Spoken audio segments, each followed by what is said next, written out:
একটা শব্দ তাদের জন্য বলে দিয়েছি, রিমিটেন্স যোদ্ধা। কিন্তু বীরের যে সম্মান এই জাতি তাদেরকে এখনো দিতে পারে নাই।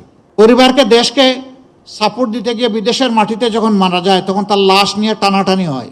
আমি তাকে বীর বলবো, কিন্তু তার লাশটা রাষ্ট্র সম্মান দিয়ে দেশে আনবে না, এটা হতে পারে না। যেই এডুকেশন বেকার তৈরি করবে না, বরঞ্চ যেই এডুকেশন প্রত্যেকটি ক্ষেত্রে দক্ষ জনবল তৈরি করবে। এটা ক্লাস 6 থেকেই ক্রমান্বয়ে এই প্রফেশনাল এডুকেশনটা শুরু হবে। এই এডুকেশন যদি আমরা দিতে পারি, আমরা দুই দিক থেকে লাভবান হব। দেশের বুকে আমাদের এই দক্ষ জনবল আমাদেরকে দেশটা সুন্দর করে গড়ে দেবে।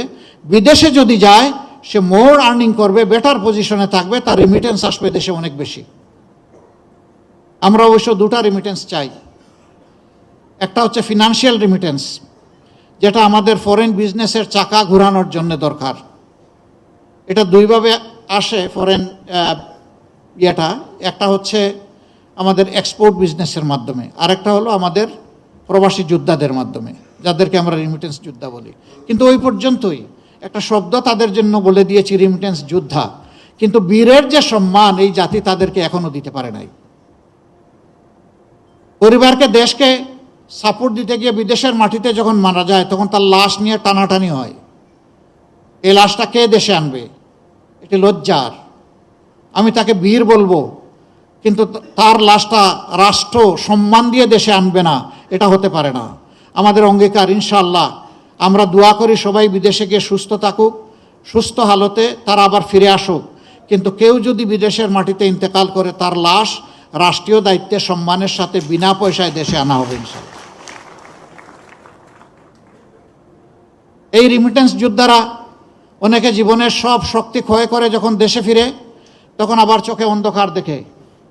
আমরা তাদের জন্য ইনশাআল্লাহ সোশ্যাল রিভলভিং ফান্ড করব।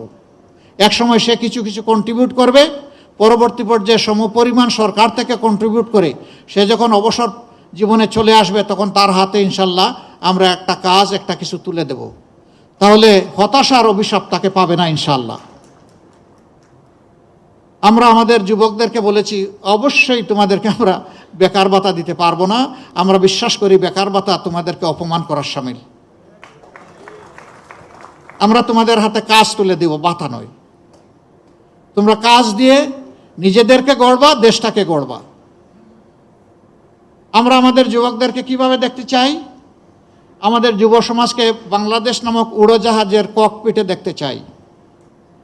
ওখানে তাদেরকে ক্যাপ্টেন হিসেবে বসিয়ে দেব, আর আমরা বসবো ইনশাল্লাহ সেদিন প্যাসেঞ্জার সিটে।